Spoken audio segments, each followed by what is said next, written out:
The Dave Hooker Show. A presentation of Off the Hook Sports.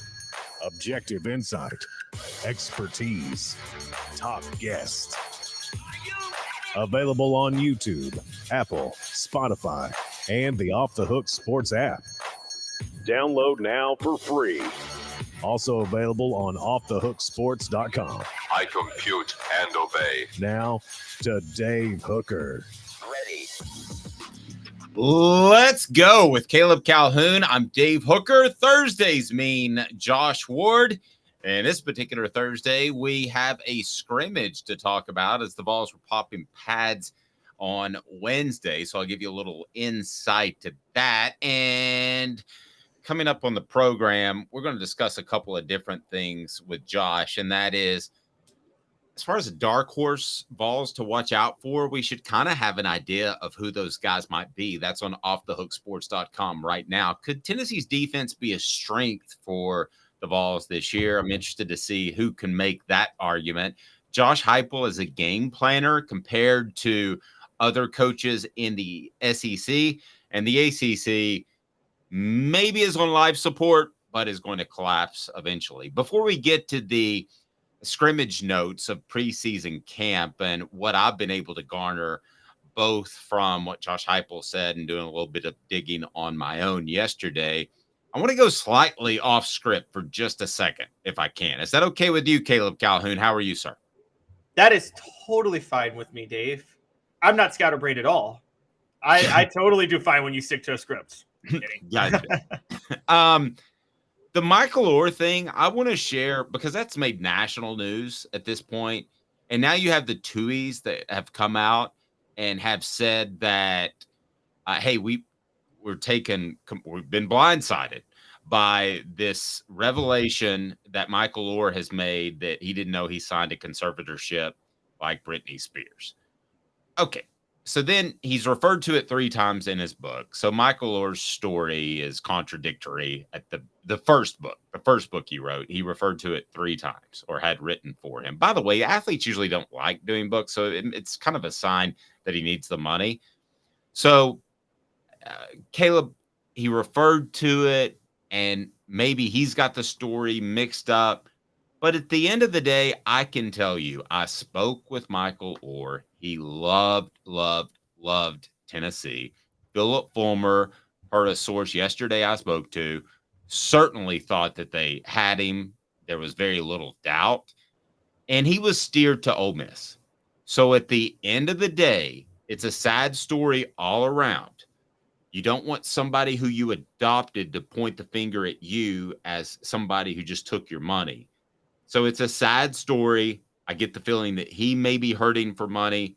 But when you start steering kids for fandom or for whatever reason to a particular school, and I would say this to a Tennessee booster as well as any other booster, Caleb, you're opening yourself up for this type of thing down the road. So they may not have been perfect, but they weren't altruistic either. That's exactly where I am. And I've always felt this way. And with the Michael Orr lawsuit, I feel there's 2 sides to the story, and then there's the middle. The truth is probably somewhere in the middle. And I'm not good at – there's people I know personally that I could just tell you that the Tuohys are not saints in that city, in Memphis. And but that was all stuff I had heard through the grapevine. And I'm with you. When you – if at the end of the day, there's no way around the fact that they steered him to Ole Miss. They steered him to Ole Miss. He didn't want to go. And by the way, it worked out because he made it to the NFL. But honestly, that's hindsight. Ole Miss was not the best place for his future. It just wasn't. And this isn't me. I wouldn't say Tennessee may be the best place, but for a 4 or 5-star offensive lineman in 2004, Tennessee's a better place than Ole Miss. There's no debating that. And everybody would have known that at that time. So to steer him to Ole Miss, that is for your own. When they have a coach who, if you're tied into Ole Miss, you knew was not the brightest coach in the world, and Ed Orgeron. Yeah. You steered him. The only way you would have steered him to Ole Miss was for fandom. No other reason. Not for his future. I agree. And it's like choosing a law school. You would pick LMU over Harvard. No knock on LSU. But I'll say this: I spoke to him, and I've talked about this before. But I spoke to him. He loved Tennessee, and then he never spoke to me again because I was with air quotes Tennessee Knoxville media. So there was no getting a hold of him or really even his coach at the time. And I wanted to do something on the Tuies too. I think you know that I'm a pretty objective journalist. They probably thought I was all Vol through and through. But just telling you, he was steered. I can positively tell you that. There's no question in my mind. 4 downs is now as we get rolling on. The Vols were popping pads on a Wednesday. Let's talk about it right now. 4 downs brought to you by Zen Sports. 4 downs. 4 questions. 4 answers. The Dave Hooker Show. 4 downs. A presentation of offthehooksports.com. We'll talk the latest on Cooper Mays, still sidelined. Tennessee's standout center. Jalen Wright, why he may be my elevator pick, and what in the world does that mean? Josh Heupel doesn't know if Joe Milton's even thrown an interception. What? You got to have an idea. And it's brought to you by Zen Sports, the new sports book in Tennessee, revolutionizing the way you earn sports betting rewards. That means no more deposit bonuses that turn into deposit nightmares. On Zen Sports, what you see is what you get. And with our cash rewards program, you get a lot of cash. For a welcome bonus, earn an unlimited 5% cash back on your betting volume for your first 15 days when you sign up with the promo code HOOKED. That's Hooked. Unlimited 5% cash back. Keep betting, keep earning with up to 3% cash back on your betting volume every month. After that, refer friends to earn a percentage of their betting volume as cash rewards too. Zen Sports is bringing the cash back to Tennessee. So if you bet big on sports, you want to be betting on Zen Sports. Zen Sports betting just got better. I was on the app yesterday. You can do futures and stuff. It's super cool. So let's go ahead and get to first down, and we will go to Cooper Mays to provide that for us. First, what should people do? Cooper Mays here. Hit like and subscribe. And he means it. Hit the down, Coop. Coop here. First down. First down, the latest on Cooper Mays. He was not a participant in Wednesday's scrimmage. I know that you know that we have a relationship with him at Off the Hook Sports. I'm not going to try to share any injury news and be out of sync with the university out of respect for him and their injury policy. And that's where I stand on that. But I do think that it's pretty obvious that Josh Heupel yesterday opened up the door that this could be an extended absence, because he talked about you have to go into the season with this sort of mindset of next man up. So here's what we saw yesterday, and that was primarily Ollie Lane in for center, and that opened the door for transfer Andre Keurig at left guard. But I don't think it's the end of the world if Cooper can't play until the Florida game. I've said that repeatedly, and I think that Josh Heupel maybe opened the door for that just a little bit. What are your thoughts? I think there's a little bit of panic that needs to go on. And I thought about this last week because I think it's pretty clear they're going to hold him out the first 2 weeks of the season. And they may be able to have him back by Florida. You know more about the injury than I do, and we don't want to go fully into details with that. But Dave, center is not really like wide receiver or defensive line or anything like that. There's kind of a rhythm you have to get in, right, with your quarterback. And Tennessee does have a new quarterback this year that's not Hendon Hooker last year. I know Cooper May snapped for him in the Orange Bowl and against Vanderbilt last year. But it's kind of like the whole NFL thing, do you want the first round bye or not? Because if you get the first round bye, you may lose your rhythm the role you've been on. I feel like a center quarterback exchange, that's a big part of that. Like there's more a feel for the cadence than anything else with those two. So it's not just plugging a lineman into block at that point. And I don't know if you want to throw him out there for the Florida game in the Swamp. Okay, so scale of 1 to 10. Let's kind of nail down where we both stand. How concerned do you think Tennessee fans should be? I'm 7. 7? Okay. I was going to say 5. So we're not that far apart. So maybe it's a little semantics. I don't think you want him out until the week of Florida. Maybe he plays a half against Austin Peay. Maybe that would be ideal. I think that's what you have to do. Yeah. Play him a half against Austin Peay because you got to get him and Milton into rhythm a little bit before I mean, again, the first time you do this is in the swamp where, look, I know John Adams doesn't believe Florida's going to beat Utah. I see where he believes that. But if they do beat Utah, we know the swamp's going to be really, really, really loud. And that's a night game, if I'm not mistaken. And you talked about how Tennessee doesn't like night games because they practice in the morning. So True. the swamp True. at night's already brutal. If Florida is undefeated, it's going to be brutal. And it being at night is going to be brutal for Tennessee. No, absolutely. What down is it, Coop? Cooper Mays here.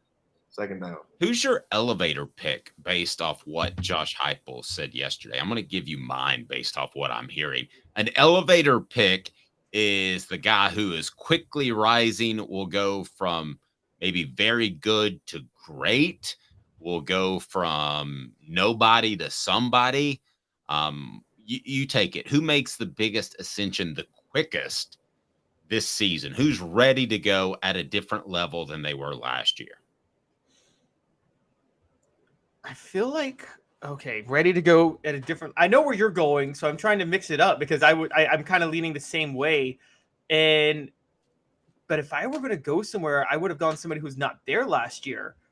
But I'm going to lean Danico Slaughter. We've talked a little bit about him, and I saw some touting in the secondary yesterday, and there were stories about the defense making a lot of plays in the middle of the scrimmage and towards the end. And so I'm going to go to Nico Slaughter. I think that's a guy that if any secondary, the signs are there that somebody's standing out in the secondary. And if a secondary player is going to make a leap, Slaughter is going to be the guy. I like it. I'm going to go Jalen Wright, who had a great year last year. I just think he's going to have a better year. I think he's in better shape. I think he's going to get even more carries. I think he's being more of a leader. I got the sense from Josh Heupel talking yesterday that they like the off the field stuff too. And I think that turns out to be more and more carries. And I think they're a little frustrated probably that Jabari Small put on the extra 15 pounds of muscle last year and still got banged up.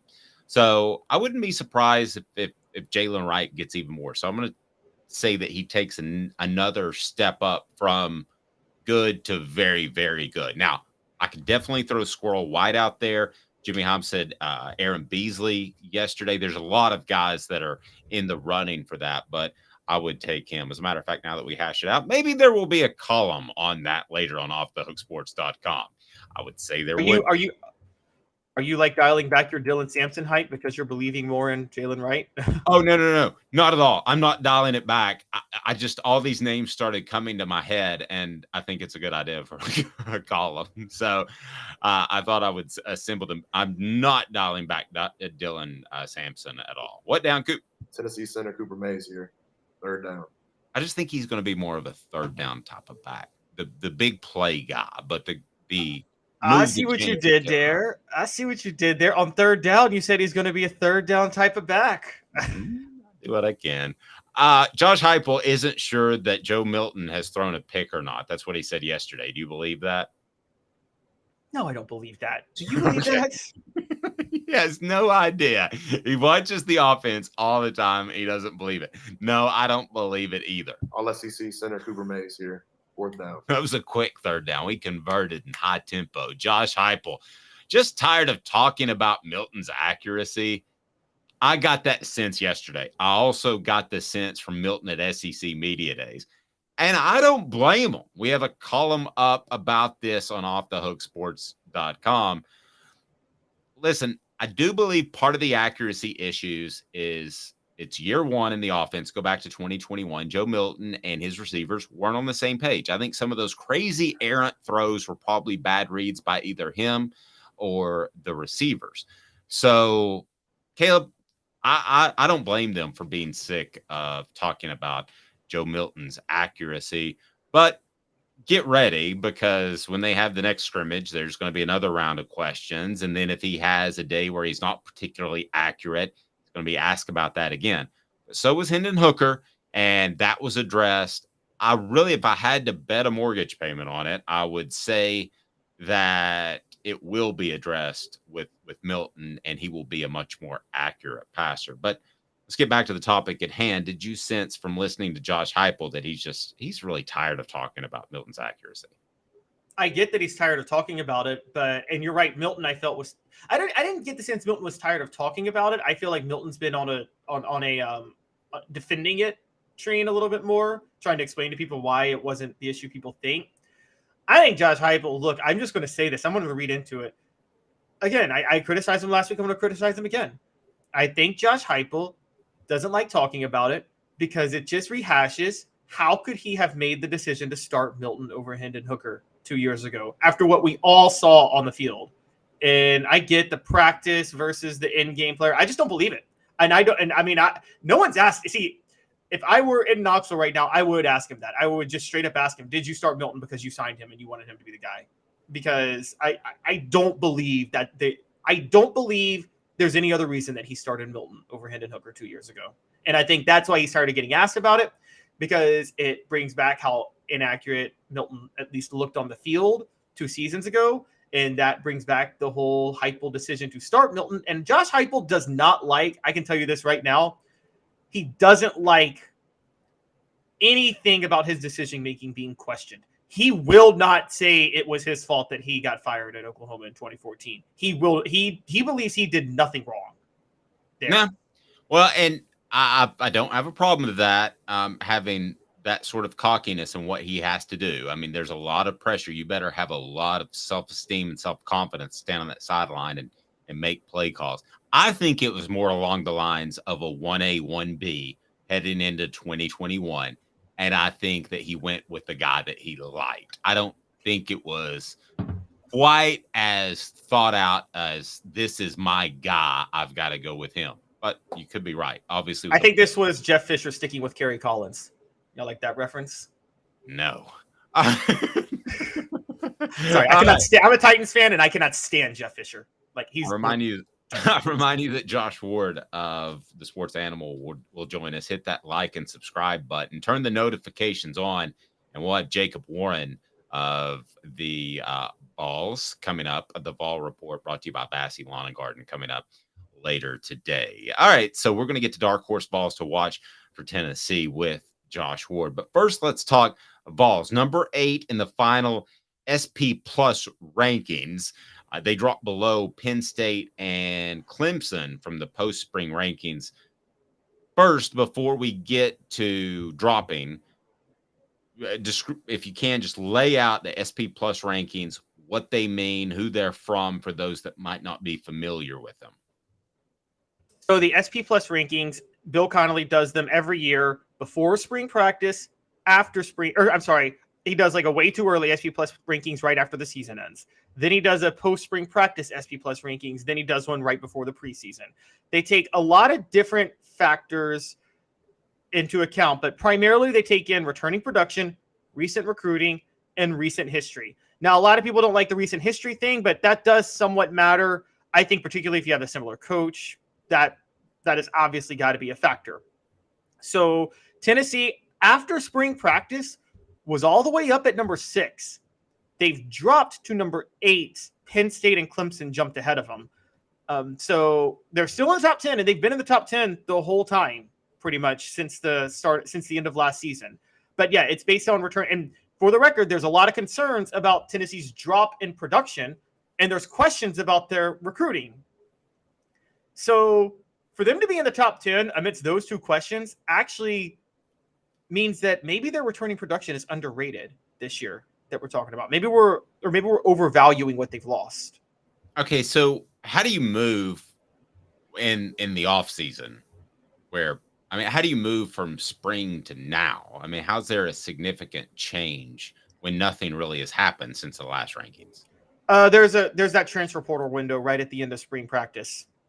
So there's a transfer portal window from the end of spring practice to the start of summer, I believe.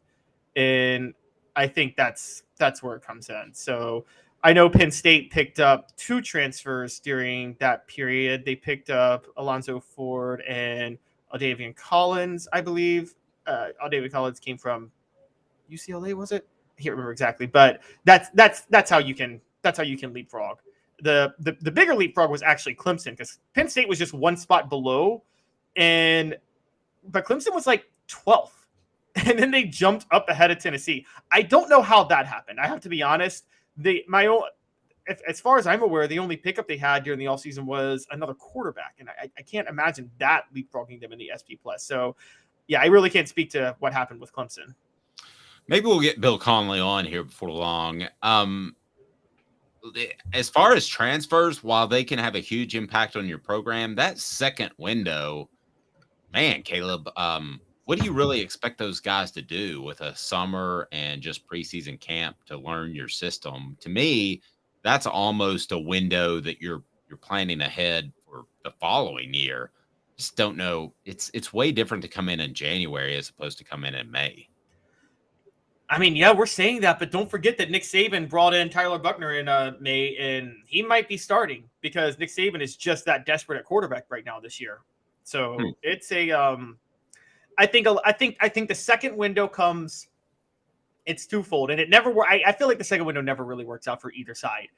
But a player found out he wasn't going to start somewhere after spring practice because he wasn't that good, and a coach somewhere else found out that he has players that aren't that good in a position, and he has a desperate need for help. And that's where you get the match made in spring transfers. I don't know if Connolly's rankings take into account. See, I think transfer value should be weighted between January and spring. I think post-spring transfers are I don't even think it's a long-term thing. I think it's a desperation thing for both sides. Just praying to God it works out. And 99% of the time. I think it's the equivalent of Mr. Irrelevant in the NFL draft, quite honestly. So this wouldn't factor in Cooper Mays' injury, right? Or we had that on the message board. Would it factor that in? I wouldn't imagine so, because that's so fluid. He would have to update the rankings like every day based on spring practice at that point. Yeah, and I just speaking of transfer news, I want to dive into this really quickly, and we may do it even a little bit more in the coming days. The kid who signed with Missouri, or I'm sorry, committed to Missouri. Yeah, I find it very interesting that he did so, Williams Winery, and that was a Tennessee prospect. I find it very interesting he committed just a couple of days after Missouri changed their law into the coach can be there for negotiations during the recruitment process. Should Tennessee do that? Should we call Governor Haslam? That's Lee now, right? Lee, whoever it is. I don't do politics, Caleb. That's what you're for. Well, if you're going to call it Haslam, call the former governor. Don't call his brother. I'm sorry. I mean, why don't you just go ahead and pull the trigger on that? What's the state of Tennessee waiting for? That's a good question. By the way, can we just talk about for a second Missouri people going at us on Twitter yesterday? Guys, we had a really rough day with Missouri folks. Got hammered, and I don't care. You shouldn't be in the SEC. I don't care. I was like, I saw it all. Mark Twain died over 100 years ago. That's right. But I tell you, just going to go ahead and say, my friend, I think that's something that Tennessee needs to make happen yesterday. Well, here's the thing.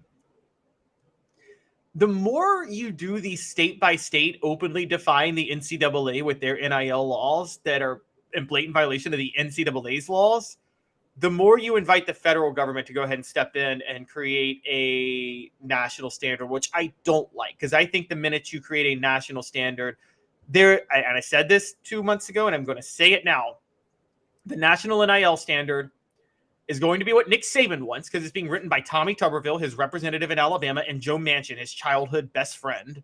Okay, so it's just basically Nick Saban's bill is what it is.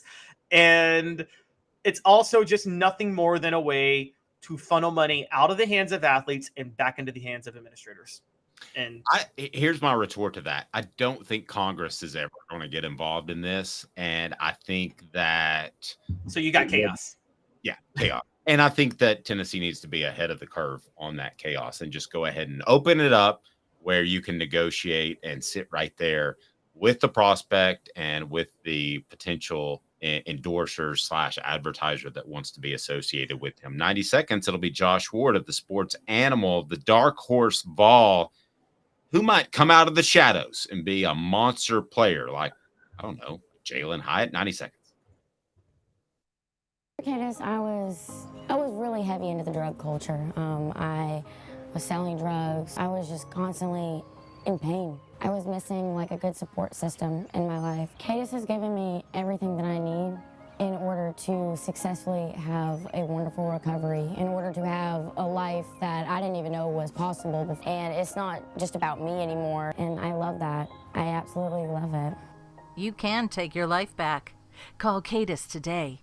With all that sun, sand, and salt water, the beach is a very relaxing place. Unless you wear contacts. Ow! Open your eyes to the best the beach has to offer with LASIK vision correction from Campbell Cunningham Laser Center.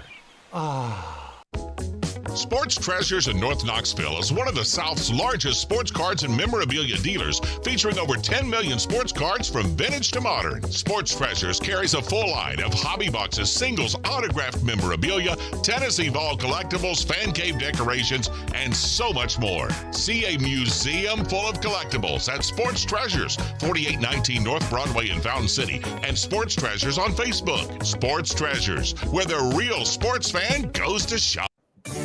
Objective coverage. Hey, that's new. If we get caught, we're going to jail. The Dave Hooker Show, a presentation of Off the Hook Sports. YouTube, Apple, Spotify, and the free Off the Hook Sports app. I'm going to need to see some identification. Back to Dave Hooker. Let's go ahead and get to it. Let's bring Josh Ward in here of the Sports Animal. His column is up. Dark Horse Vols to take a look at. Josh, how are you, sir? Rocking your Braves World Series champion shirt. You are a huge Braves fan, are you not? I am a big Braves fan. By the way, I just had a mic disconnect, so if I have any technical issues, go ahead and tell me so. But Braves are rolling. They just swept the Yankees, who didn't even put up much of a fight, so I thought I'd celebrate a little bit here on the show today, if anybody wants to join me. Because I'm a Yankees fan. Yeah, you're. You know what? I didn't think about that, Dave. I forgot that is the case, but now things are kind of awkward on the show. I apologize.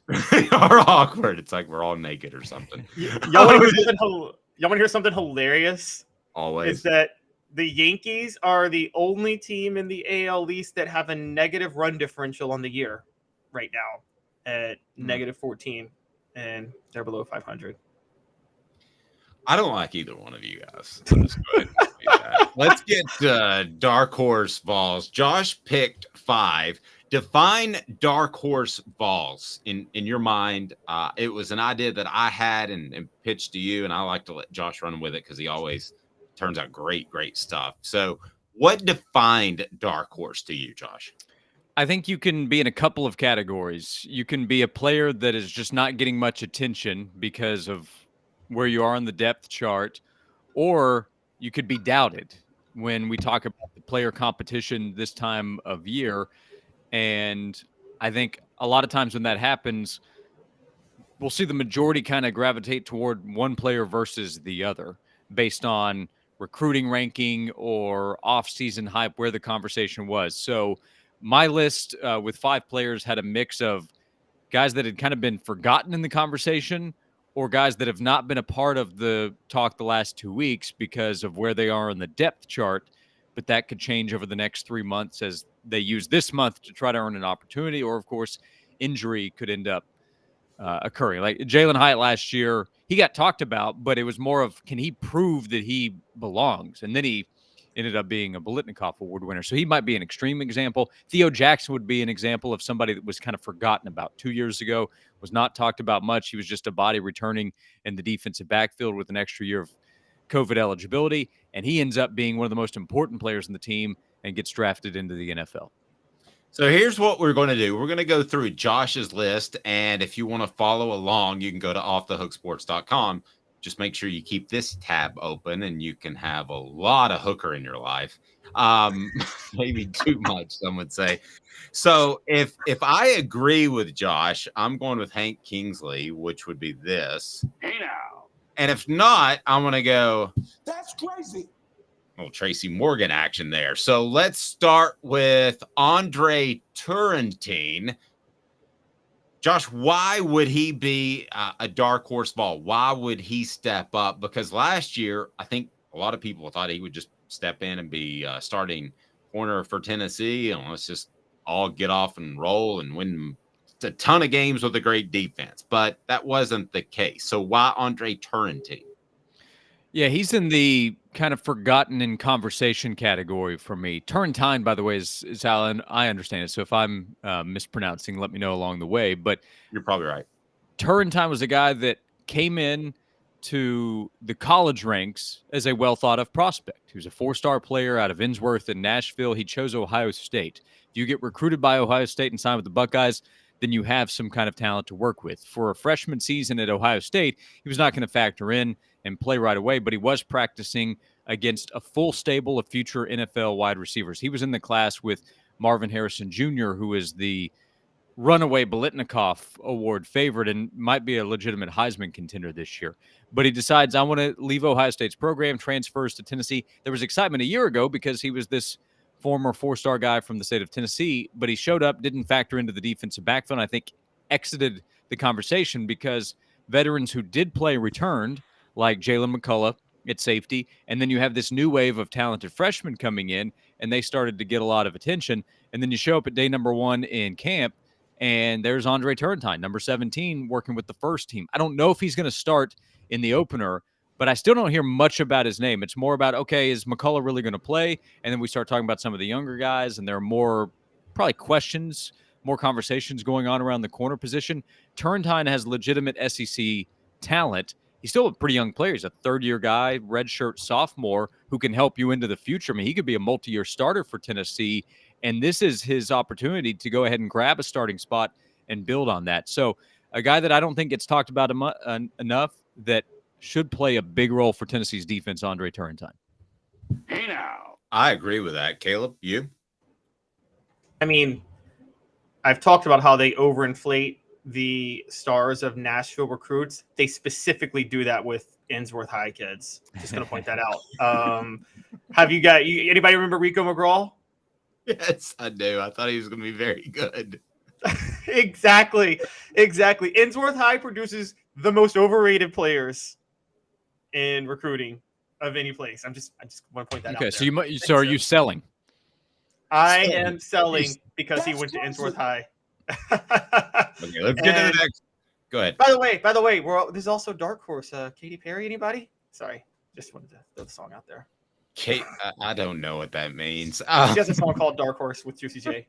All right, so Turrentine, we're a little bit split on. I like that pick. Caleb Webb. We haven't talked about Caleb Webb much. We've talked about just about everybody else that plays wide receiver for the Vols. So this would be in the category of, okay, he's down the depth chart. Injury would probably have to occur for him to have a real chance to play a big role for this team, but that could happen. Brew McCoy's dealt with injuries during his time at Tennessee. Squirrel White has to prove that he can stay healthy. Dante Thornton's a newcomer. He is still a bit of an unknown while he's exciting, but they have the big four. That's who we talk about. Caleb Webb has impressed coaches. He's gotten more work than you might expect because the big four rested in the first scrimmage. Webb, I think, had some more opportunities in the second scrimmage on Wednesday. And in the spring game, we saw him make a couple of big plays. I think he is a future player for Tennessee. So if he doesn't end up emerging this year, then I think he becomes a breakout candidate a year from now as a rising third-year player. Chaz Nimrod is also somebody that I considered. I noted that in the column, but I went with Webb here as the dark horse candidate. 6'3", 200-pound wide receiver who's put in legitimate work. Josh Heupel praised the jug work that he's put in the facilities, has worked as hard as anybody. So if somebody goes down, and it could happen, Cedric Tillman last year allowed Ramel Keaton to emerge. He was kind of a dark horse guy. If you go back to August to what he ended up doing for Tennessee, Caleb Webb is a potential player like that for this year's Tennessee team. That's crazy. Here's the reason Tracy and I think that is because I think if one of the receivers went down, as you pointed out, they would chuck the idea of going 4 wide, and they would probably just rely more on their tight end as they've done in the past, who we're going to get to. I think it would have to be 2 receivers that would have to go down for him to have a major impact. But I like the pick. Caleb, thoughts? I'm half and half because, Josh, I'm kind of with you with Caleb Webb, but I heard so much hype about Nathan Leacock as a early enrollee last year. Do you think there's a possibility that Nathan Leacock could take a spot from any of the second-year guys? I've heard good stuff about him. Yeah, I have too in terms of his ability. I've heard more talk about Webb and Nimrod. It honestly was tough to choose which one would have the chance, Webb or Nimrod. I've seen more of Webb because of the spring game, and I've continued to hear really good things about him. So it honestly could be either one of those guys. I would be surprised if something happened, especially in the first month to 6 weeks of the season, and they needed somebody else besides the big four to help at wide receiver. I'd be surprised if it's a true freshman over Webb or Nimrod. Be real honest. Which last name would you rather have? And I'll start with you, Caleb. Hooker or Nimrod? Caleb? Hooker. I'm gonna go Hooker just because I'm a history buff. So I actually admire your ancestor, Dave Joseph Hooker. Josh, you?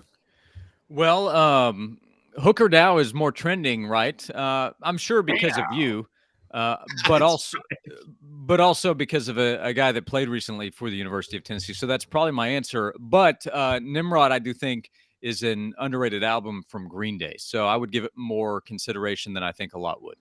Oh my gosh, don't get Caleb started talking about Green Day. That's his jam, I think.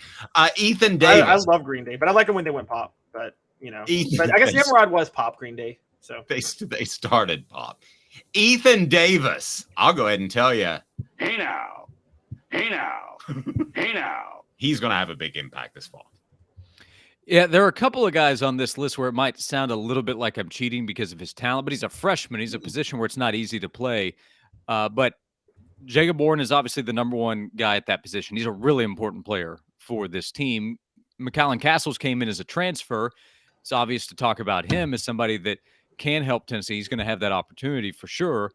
But then Ethan Davis, who made a big catch in the spring game, again showing off his talent. He was highly touted as a top 10 roughly tight end in the country. And I think just looks the part. And again, opportunity will be there. They have 3 tight ends. So at some point, I think Ethan Davis will have a chance to help Tennessee, and I think he will do that. And I think he'll make at least a couple of plays where fans are going to Saturday night, Sunday, Monday, they're going to talk about Ethan Davis as a guy they're really excited about what he's going to do in the offense over the next 2 to 3 years. Caleb, you on board with Ethan? Oh, absolutely. Yeah, I'm with both you guys. No, and the fact that he's a freshman and he's got a transfer guy, McCallan Castles, ahead of him, I think he makes him a dark horse. If you'd asked me 2 weeks ago, I didn't think he was going to have a major impact. So I think that is a fantastic one. This one's very interesting. Cam Seldon, is he the spring back that you just throw out there to get a ton of reps in spring practice, or is he a real mix of power and speed that Tennessee doesn't have elsewhere? Why did you pick Cam Seldon? This is the other one where I wondered, am I kind of cheating because he's so physically gifted as an athlete? But again, the depth chart, I think he entered fall camp probably being 4th in line in conversation behind the vets, Jalen Wright and Jabari Small, and then Dylan Sampson, who had a big spring. And all of those guys are fully capable of playing a big role in this offense. I think Wright's your RB1 going in. But I just continue to hear really good things about Seldon and his ability. And there's always the pass protection question with freshman running backs, but there's no question about Seldon's athletic ability, his versatility in terms of his ability to make plays as a runner and a receiver. He has legit size, a bigger guy at that position as compared to his teammates, and more room to grow. So I know people are excited about what he is in the future for Tennessee. The future will have a chance to come more quickly for Cameron Seldon. So I think he's a pretty easy dark horse pick if he's eligible because of his upside for the team this season. Yep, that's fair. Do you agree with that one, Caleb? I'll give that a hey now. Wrong. Totally don't believe in Cam Seldon. Think he was totally a spring guy for reps, and I think he'll be transferring away in a year. I also don't know. I'll add this too. I don't know how many opportunities he will have because you can just take the ball and go to the 25, but he will have a chance to break one probably as a kickoff returner this year. So there can be an immediate special teams impact before he gets his first opportunity as a running back. Great point. And we know there's going to be an injury at running back at some point, right? So, yeah, you have to count on it. Yeah, he's not that far down the list because Dylan Sampson, as much as I like him, I think is more your third down backish type of guy. So Jeremiah Crawford, offensive lineman, he should start at right tackle. Why is he a dark horse candidate, Josh? Because I have yet to really have somebody say to me, I'm excited about Crawford earning the job at right tackle. It's much more about people saying, wait, so is Gerald Mincey not going to beat out Crawford? Which I thought would be the case during the summer months when we were talking about guys who could emerge. I wrote the column about the offensive line several weeks ago here in the last month, I believe, about why it can be okay even having to replace Darnell Wright and Jerome Carvin. And part of the reason was because of the excitement about Mincey. We've mentioned this a couple times now, but Jim Nagy, the executive director of the Senior Bowl, said, yeah, we're talking mid-round pick for Gerald Mincey. Okay, but Crawford was there on the first day, and we continue to hear about Crawford at right tackle, and we've seen him play in the SEC. He played against Alabama in one of the biggest wins Tennessee's had in a long time, so he's already done it out there. I'm not sitting here saying that he's going to be Darnell Wright from a year ago, but I wouldn't say that about Mincey. But a lot of what I've heard is surely Mincey is going to beat out Crawford, and maybe he ultimately does. But at this point, I think I'm more comfortable just taking the bet on Crawford because a lot of people are putting that out. I'm getting good odds on a guy that the coaches continue to show trust in. It's a great point all around. I was ready to drop the Tracy Morgan, but I'll give it a hey now. So if he's pushing as an all SEC type of tackle, top, let's say 8 or so by the time you have a second and third team, then that's pretty good. And I think that's achievable. So based off what you said, I'm on board with that. Yeah, I wanted to pick an offensive lineman. Campbell coming in as a transfer on the left side, I think, is too exciting for fans already. So I don't think he's dark horse eligible. I don't have enough confidence in someone at left guard. I considered Ollie Lane, I guess, a little bit just because of his importance. He can help at center. He can help at left guard. So by the end of the year, as a local guy, a guy that's been around a long time, could be celebrated. Spraggins doesn't count. Cooper's not a dark horse. So Crawford, I'll take him, the guy that a lot of people don't want to. Caleb? I'm with Josh on this, and I've heard a lot of good things about Crawford, and that was the one player Heupel signed, funny enough, in the 2021 recruiting class. He went and got him out of junior college, and I thought it was just a throwaway signee, but he's been a reliable fixture in the program. I'm a big fan, and because he went at me on Twitter and I take things personally, I'm not a big fan of Gerald Mincey. So, the spite pick. Yeah. No, I'm obviously kidding. I can still believe in somebody on that, but I will say this was after the Alabama win. I had just tweeted in the game that Gerald Mincey makes some pre-snap mistakes, and he tweeted at me the day after the Alabama game, I've only made one mistake all year. And I'm like, you just beat Alabama. Why are you worrying about what a blogger says, bro? And that voice, by the way, you have to use in italics to get that voice to transfer over in Twitter. So that's what you do to get that. All right. So let's get to next topic, and that is Tennessee's defense. Could they actually be a strength for the Vols? And I'm curious as to how or why when we met in our 3:45 a.m. production meeting, why, Caleb, you brought up that Tennessee's defense could be a strength for the Vols this year. We'll make it today's tough question, brought to you by Andy Mason, AndyMasonRealEstate.com. Today's tough question. Take a side. Take a stand. The Dave Hooker Show, a presentation of OffTheHookSports.com. Andy Mason, AndyMasonRealEstate.com. Simple. Best prices, best service in the Knoxville area in East Tennessee. Andy Mason will take care of you in your next real estate move, as he will me. Caleb, do you think Tennessee's defense could be a strength for the Vols this year before we get Josh's take? And why do you think that's even a topic for discussion, I would ask? Yes. The question is, can Tyler Barron and Roman Harrison offset Byron Young, and is the secondary better? But I think the interior of the defensive line is going to be better. I think defensive tackle is going to be a major strength for Tennessee this year. If what you tell me about Elijah Simmons is true, then Tennessee has a potential superstar and a clear-cut, obvious, reliable player in Amari Thomas, not to mention they're deep.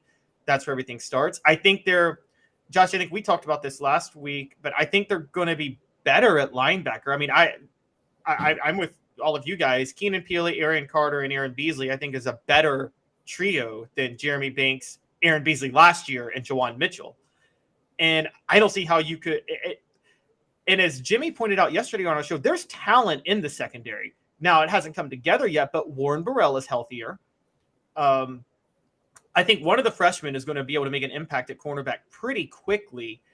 And I brought this up. The defense was somewhat underrated last year. They were in the top 15 in points allowed per play.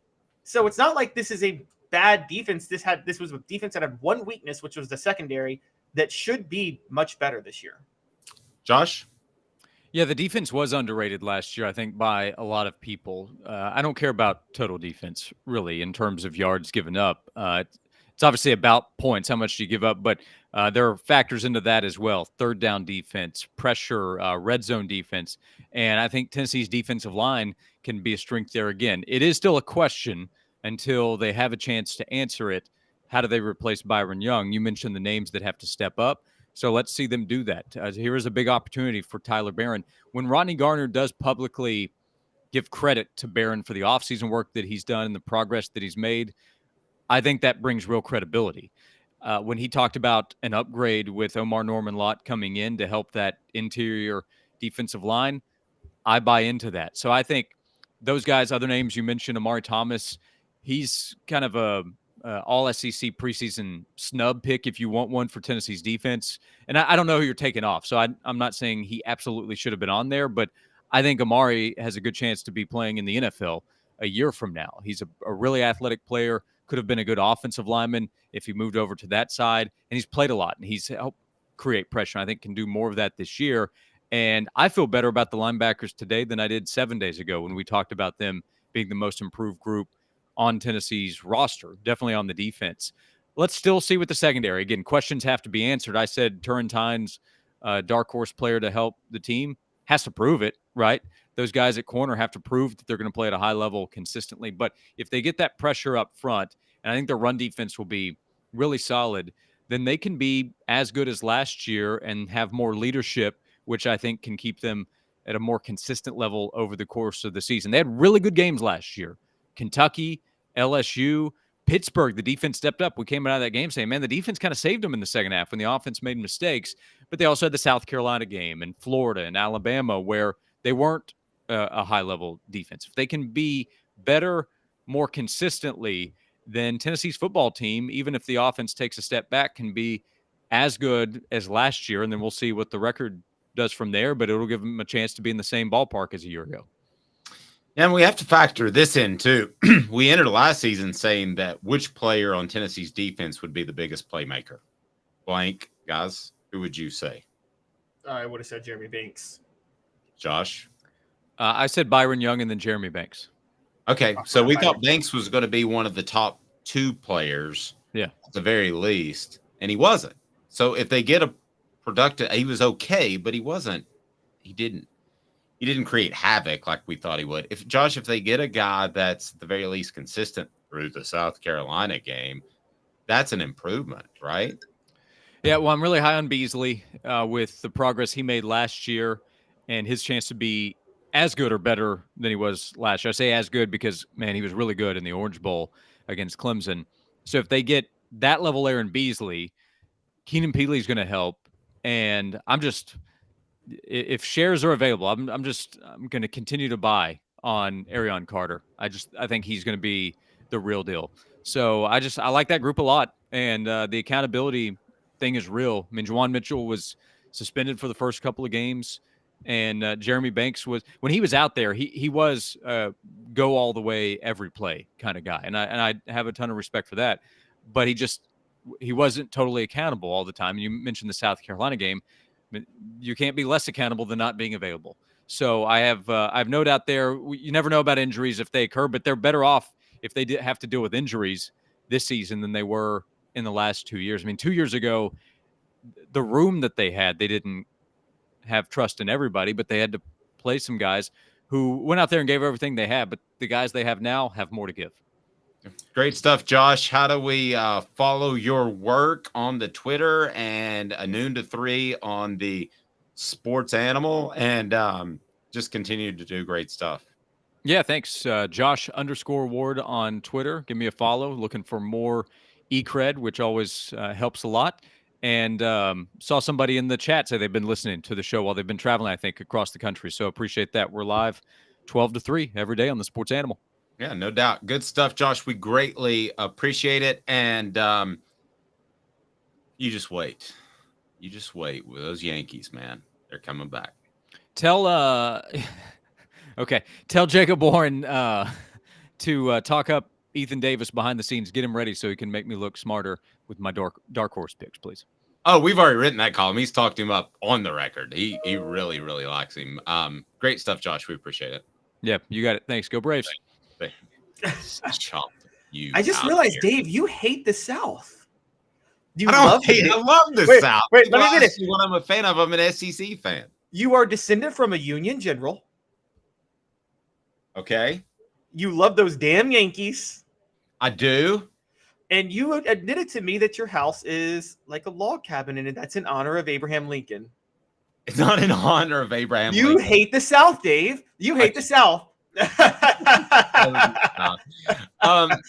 Tennessee ultimately, are they just in a better position without Jeremy Banks than they were this time last year? Do you think their coaches feel that way? Do you think they were like, he was always a Pruitt guy, which somebody told me, and he was. I was told he was a Pruitt guy. Do you think that automatically they're like, just from a chemistry standpoint, our guys are better? That their coaches, Tennessee's coaches would say, our guys are better because you don't have Jeremy Banks, which sounds bizarre because he was going to be one of their top playmakers last year. Well, there were issues going into last year. You have to remember this. They had a much bigger deal of a player they had to replace, and that made bigger questions about the defense, which was replacing Alontae Taylor at cornerback, which, Dave, you probably know more than I do, but I know they have to replace Byron Young this year. But if you're asking me in any given year, would I rather replace an all-SEC edge rusher or an all-SEC cornerback? I'd rather replace the all-SEC edge rusher. The cornerback is much harder to replace on defense than the edge rusher. And that's with all due respect to Byron Young. I wanted to ask you, it's funny you bring that up with Banks. Are we underrating Tennessee's defensive performance against Alabama last year? Because everybody brings up that they gave up 49 points, but really they gave up 42. One was a Hendon Hooker fumble in the end zone that just a freak play. And Bryce Young, the way he played in that game, nobody could have stopped them. And there were a lot of possessions in that game because of how quickly Tennessee scored. So naturally they were going to give up a lot of points. And again, it was a Heisman winner playing, I thought, his best game. No, because I don't think that Alabama's other skill position players were very good. So I will say no. Getting back to the Banks thing, but I see your point. Travis says, I'm glad Banks is gone. Robert says, a 4-star who really wants to be involved is better than a 5-star grandstander. I agree with both of you guys. I think Tennessee right now is better off without Jeremy Banks than they were 52 weeks ago. I don't think there's any question. Why are you smiling, Caleb? It's like I'm just reading the comments, the Ulysses S. Brand podcast. What we're saying is right now, you'd rather a 4-star with the intelligence of a Confederate general rather than a 5-star with the intelligence of the early Union generals. Because McClellan, I'm the most non-Northern person in the world. I had to go to a business meeting one time in Ohio, and they took all the songs from the South. They ripped off all the songs. So at night, they took us to this karaoke place, which was horrible. And they took all the songs, like Sweet Home Alabama would be Sweet Home Ohio. And they took all of our songs from the South, and I guess I can say this, bastardized them. And it just was so, I was sitting there so angry, trying not to say anything. I'm the most non-Northern person in the world. I love the South. I'm just saying, you love those damn Yankees. I do love the Yankees. I do love the Yankees, but that was upbringing, and admittedly, yeah, it was upbringing. Your Southern hating upbringing. That's what it was. That's exactly what it was. All right, coming up. I mean, East Tennessee was in the Union, like I said off the air. For all you people in East Tennessee who love the Confederacy, East Tennessee was as hardcore Union as it gets. Go back and look at history. Well, still though, we have some new merchandise to roll out there. So whether or not I guess you were Union or what you were, our TriStar merchandise will be coming out very soon, and it is Tennessee related. So you can support Tennessee or you can do what you need to, and it comes in orange as well. So we're excited to announce that partnership here very soon. Coming up, is there a coach on Tennessee's schedule that is a better game planner than Josh Heupel? This again came up at our 3:45 a.m. production meeting, and I'm curious as to, sometimes I say, Caleb, stop. I don't know where you came up with this, but I want to discuss it because I don't want to do the show in the parking lot, as John Pennington of the Sports Source always liked to say. So I was like, it was like 3:52, I think, at our 3:45 a.m. production meeting. I was like, Caleb, stop. I was like, I don't want you, because this sounds crazy what you're saying. So I just want you to make your point that Josh Heupel might be the best game planner that will be on the field in any of Tennessee's games this upcoming season. He'll make the case. That might be what the H? 2 minutes with Caleb Calhoun. I'm Dave Hooker.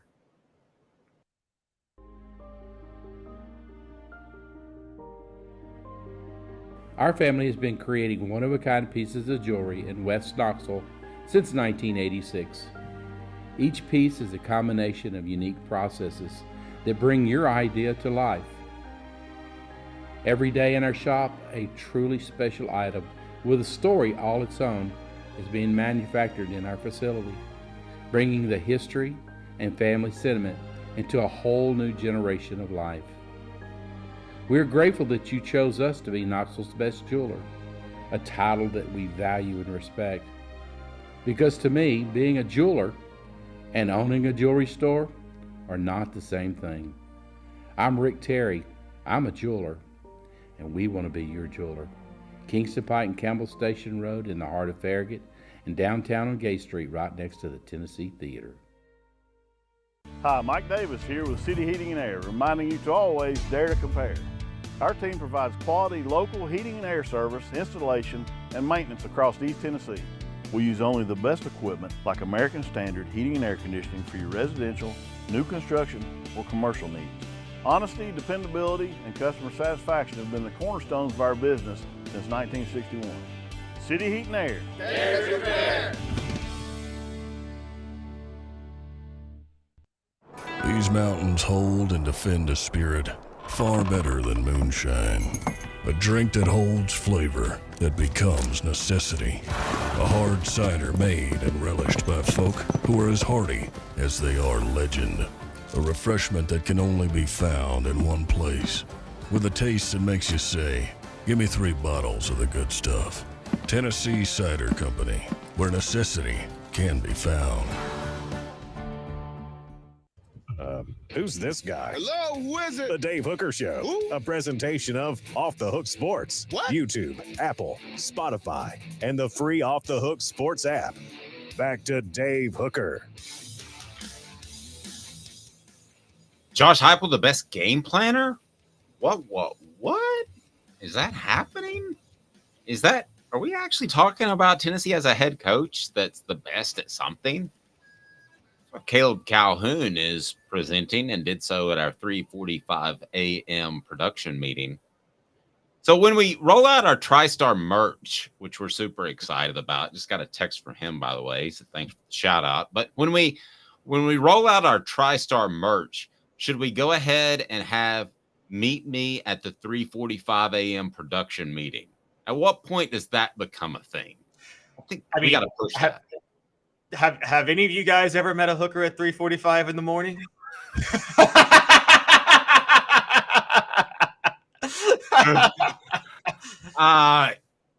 Well, if you did, you probably were staying up. You probably didn't set your alarm for it. But you need to set your alarm for this hooker and Caleb Calhoun each and every weekday at 10 a.m. as we broadcast live on the YouTube. If you're listening on one of our many audio platforms, So we would encourage you to listen live so we can interact with you. If you're seeing one of the replays, again, 10 a.m., we'd love to have you be a part of the show. But also leave comments as we check them each and every day for our replays. And pardon me, we'll be able to address what you guys want to talk about. And we love it. We love the interaction. By the way, shout out to Travis, who had a nice compliment talking about how we put in work. I would use this line from the Rockstar. I think that was the song Cypress Hill redid, or the Rap Star. But anyway, it's a job, but it's a fun job. So we're pleased to do this and blessed to be able to do so. So thank you for being a part of it. We'd greatly appreciate it if you told a friend. But as much as anything, hit that like and subscribe button, hit the notifications button. We'll have Jacob Warren coming up later today. Is any coach on the Vols schedule a better game planner than Josh Heupel? Caleb Calhoun brought this up at our meeting this morning. So, Caleb, why did this creep into your brain, sir? It just, I just kind of thought about it because we had talked at length over different coaches who are great game planners. And I was looking at Tennessee's schedule and I kind of went down the list and I'm like, who would I rather have if I need one game for my life to game plan? And I mean, I really couldn't think of anybody other than Josh Heupel. Now, because I get what people are going to say. Nick Saban is a brilliant analytical defensive coach, and I agree with that. And Kirby Smart actually is pretty good too. He's Nick Saban's protege. There's no greater protege of any coach. I mean, is that the greatest coach, head coach, protege of all time? Nick Saban and then Kirby Smart as his protege? I mean, like, that's like... It's pretty good. Yeah. Pretty good. A lot of times protege just means you open the door for somebody, but he has lived up to the billing. He has. So I understand where people come from, but Dave, you know this. There's only so much game planning you can really do defensively. A lot of what you do, a lot of defense is just about being good. Let's be honest. People, they came from the Bill Belichick tree, or Nick Saban did. Peyton Manning said this years ago when he used to struggle with the Patriots in the playoffs. He said, their defense isn't that complicated. They're just good. So it's hard, there's not much you can do.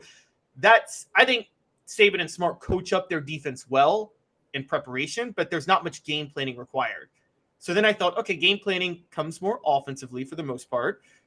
And yeah, it's Josh Heupel, Lane Kiffin, and Brian Kelly. That's all I really got, honestly, as far as if you need a game for your life, which SEC coach would you want to prepare for the game that week? I will say this. It's not Nick Saban. Now, Nick Saban might be the guy that you want to head up your program, but I've talked to a coach that was on his staff, and he said, and I've told you this before, he said it wasn't unusual to tear up the offensive game plan. Saban's a defensive coach. To tear up the offensive or defensive game plan like a Thursday before and say, let's kind of redo this thing as far as what you're going to throw out there on a Saturday. And at times, I think that's probably been a mistake. There's no arguing with his success. Same for Kirby Smart. So I think what you're essentially asking is if everybody had equal Jimmys and Joes, would Josh Heupel win in X's and O's? Is that kind of what you're asking? It's exactly what I'm asking. Okay, well, that's interesting because I give a lot of credit, and we want to give credit to the offense, and we should. But I give a lot of credit to Josh Heupel for saying, Tim Banks, this is your defense. And you run multiple stuff, get vertical, and that's the way that you want to do things, so do it. Whereas he could say, let's play soft and let's do the best we can to limit the amount of points that the other team's able to score, and kind of a bend but don't break defense, then give the offense a little bit of a rest. But that's not what they're doing. So I think that's Tim Banks's style. So, at first when we talked about it, it seemed absurd, but I think you could make a real argument for that. As far as X's and O's, Josh Heupel can stand toe-to-toe with anybody and is better than Saban or Smart. I think you could make that argument. As a whole program builder, it would be silly to make that argument until we see more out of Josh Heupel for the next couple of years. But who else is on Tennessee's schedule besides Smart and Saban that, Caleb, you would even throw in the discussion? I mean, he's at Virginia, but there's no talent there. So Tennessee's going to blow him out. And Tony Elliott, I would believe, is a good game planner. He did a lot of good game planning when he was under Dabo Swinney at Clemson, but that's Virginia, so that's not a factor. My mind has just slipped me. The UTSA coach. Again, these are all smaller schools that Tennessee's going to blow out. So on Tennessee's level, Billy Napier, not that great of a game planner. Again, Billy Napier's trying to be Nick Saban at Florida. That he's trying to do what Nick Saban does, but do it at Florida. Shane Beamer, nobody believes in him as a game planner. And well, you have to put an asterisk next to Beamer because of what he did against Tennessee and Clemson at the end of the year. You have to say that maybe he's learned something as a young coach. Do I think he's better than Josh Heupel? No, I'm not arguing that. Yeah, I don't.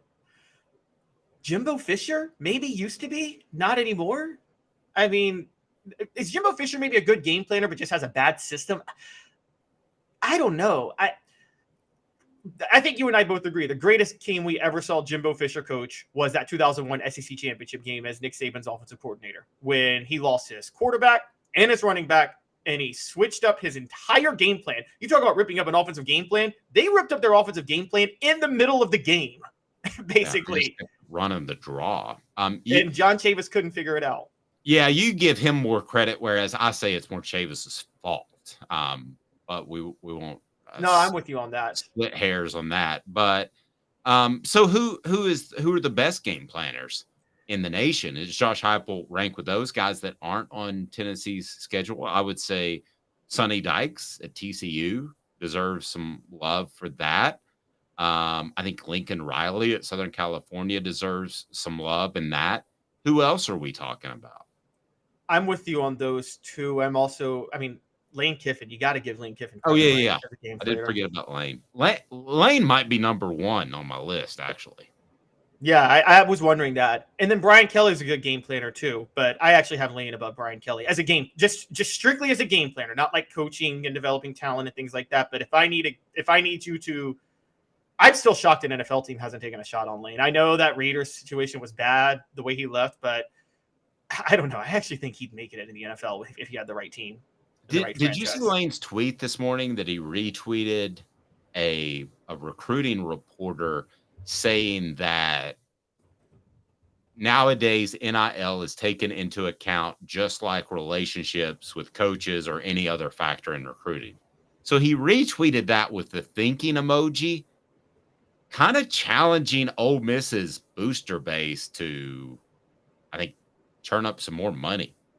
And that's where that thing will go south, Caleb, is he was willing to go to Auburn, I believe. And at some point, Caleb, I firmly believe that that's where his relationship at Ole Miss will go south, that they're not supplying enough NIL money. And he'll say, either I'm out or he won't win enough games and he'll get fired. But that's going to be the crux of the issue if they don't pony up dollars, which I just don't think they have. I think Lane Kiffin has wanted out for a while. I know he wanted the LSU job in 2016, 2017. I know he called about the LSU job before it was open. Oh, that doesn't shock me at all. I did not know he did that. Wow. Yeah, I know he wanted the LSU job. I love that they didn't take Lane because of baggage, but they took Ed Ogeron, which is hilarious when you think of baggage. But the problem with Lane, I think, is one of your boosters' pregnant wives at a gas station. You look like you work out. What? That's what we need. But, that drop. If I could go back and record that. Has Lane? Okay, here's my question to you though. Has Lane? I get burning one bridge and still making it in college football. Has Lane burned too many bridges? Has he rubbed too many people the wrong way up to this point? Because you can get away with it once or twice, but I mean, he's pissed off a lot of people in college football and in the NFL. Going back to your point about the NFL, I think he has. I think that's a small group of guys that are basically like, hey, we can find another dude that looks good in front of a camera. And I think half the coaches or half the owners in the NFL just want a guy who's going to win, yes, but not create big waves. And he's probably going to create big wave. So I think his time in the NFL is done unless it's an OC. As far as college, I don't know how people view him. I can say that if I'm an AD, I got major issues with the way he left Tennessee. The ACC deadline is passed. Florida State Clemson locked in through at least 2024. How do you respond if you're the SEC to that? Are you going out and continuing to push to get Florida State and Clemson, or are you going to wait and see how the cards fall? The cards are falling pretty quickly, and I have a feeling that in this next offseason, they'll fall quickly as well. Yeah, so I think you still negotiate. They couldn't figure out a way out of the granted rights deal. Either they couldn't legally do it or they couldn't get enough teams on board. We know that. I think the SEC has to still keep moving. Look, the SEC needs to have back channels with I'm going to go ahead and say this. They got to keep the Big Ten out of North Carolina, Georgia, and Florida. They got to. So they got to be talking to Miami, Florida State, Clemson, UNC. I might even talk to Duke and NC State. And they need to talk to Virginia Tech too. Like, they got to talk to all of those schools and maybe just make an open offer. If all 8 of you kill the granted rights agreement, do a behind the back offer on paper. If you all kill the granted rights agreement, you're in the SEC tomorrow. Now, I know they want North Carolina. They would take Florida State and they would love Florida State and Clemson. And I'm sure they'd take Miami and Virginia Tech. So you're already at 5. Just find 3 other teams that may not bring as much value right now, but maybe they do bring more value if they're in the SEC. Like we and Dave, I've talked about this before. You can't just look at the revenue a school's bringing in right now, because if they're in your conference, they might actually bring in more revenue than that directly. So what would be the ultimate ACC team to lose? What is like immediately you would say fail to the SEC if they lost this ACC team? I'll go with North Carolina. If you lose North Carolina, even though they're not as sexy as Florida State and Clemson, that'd be a big fail. That would be that. You just can't. You don't want to lose North Carolina. What do you think? I still think it's Florida State. If you lose, and I don't think the Big Ten is going to go for Florida State because they don't have the academics. But if the Big Ten decides to throw academics to the side and not get AAU schools, and Florida State goes to the Big Ten, they're in the heart of one of your peak markets there. Because Florida State, for those who don't, it's not just the Florida market, it's North Florida. So you're talking the Georgia market and the Alabama market. Like Tallahassee's right there in that Florida-Georgia line next to Alabama. So, I mean, that is the heart of the SEC right there. And where the best recruiting in the SEC is. I mean, I don't know, Dave. You tell me, is the Florida Panhandle or is Miami? Which one has better SEC recruiting? I would say probably the Panhandle, North Florida. SEC recruiting, the way you qualified that. Yeah, where SEC teams get load up the most on talent. I would say the Florida Panhandle and that Gulf area right there, South Alabama, Florida Panhandle. Yeah, if you put the SEC caveat, there are 3 counties around Dade County and in Miami that is the most talent-rich area in the world when it comes to college football or when it comes to football.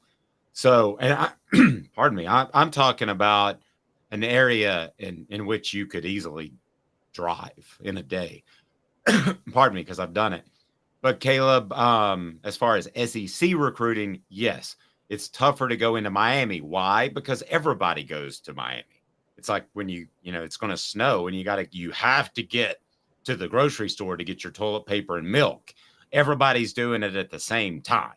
And that's what Miami's like. So, yeah, if you put that caveat in there, SEC recruiting, then I could argue the Panhandle is as strong for the conference as is South Florida. So imagine Florida State and Tallahassee in the Big Ten at that point. Like, imagine that Big Ten country. You can't let Florida State get to the Big Ten. And I think after Florida State, I am with you, North Carolina, and I would say Miami. You can't let Miami or Florida. You don't worry about Georgia Tech. They're not going to the Big Ten. Even though they qualify academically and they bring the Atlanta market, they got to be somewhat decent in football, and they're not. And so Georgia Tech's not going. But, yeah, Florida State and North Carolina. But I would go Florida State at the top. You and I go back and forth a little bit on Greg Sankey and what he's done for the SEC. I think he's been an incredible positive. Do you have confidence that he will be able to handle the next evolution, which is probably going to happen next year. The next evolution of conference realignment. Which basically means, not to interrupt, which basically means making sure you don't lose somebody from the ACC that you want. We don't know in his mind who he wants. I think it's North Carolina. Some people in the message board think not. You say Florida State. But whoever it is in his mind, that he will not lose those teams to the Big Ten. Do you have confidence that he will do that? Yes, because I don't want to accuse Greg Sankey of never being forward-thinking. I just think there's been things he did that were not forward-thinking. The ESPN deal was not forward-thinking. The Texas and Oklahoma, and then staying put, not realizing that the Big Ten would counter that and try to expand on their own, was not forward-thinking. I think, but he also was the one who pushed for the 12-team playoff. I don't like the 12-team playoff, but there's no doubt that it benefits the SEC more than any other conference. So I understand why he was pushing the 12-team playoff ahead of everybody else. So I think Sankey is prepared now to do this. And look, things change really fast. I mean, 3 years ago, the Big Ten looked like it was caught flat-footed when the SEC added Texas and Oklahoma. And now the Big Ten looks like geniuses for getting USC, UCLA, Oregon, and Washington. I mean, they got a whole West Coast that they could start right now. And they may add Stanford. I don't know. By the way, as we talk about all this, just a report I want to bring up, George W. Bush and Condoleezza Rice reportedly are in negotiations with Stanford and the ACC to try to get Stanford into the ACC, which is an intriguing fact on its own. But I don't know. Condoleezza Rice is just like kind of like Clerks, if you remember that. No, it's not Clerks. What's the movie where they stand out in front of the convenience store the whole time? You know, the skinny blonde guy. Help me out on the message board. The skinny blonde guy, Kevin. The producer, director, Kevin, what's his name? Help me, somebody. This isn't like, I almost said Fast Times at Ridgemont High, but it's obviously not that. I can't remember his name. He's a great producer. It is Clerks. Kevin, Travis, help me with his name. It's Kevin something. But anyway, the two dudes that just hang outside, that's Condoleezza Rice. Just hangs outside the convenience store where business is happening, hoping that she can have some sort of influence. She was on the college football playoff committee.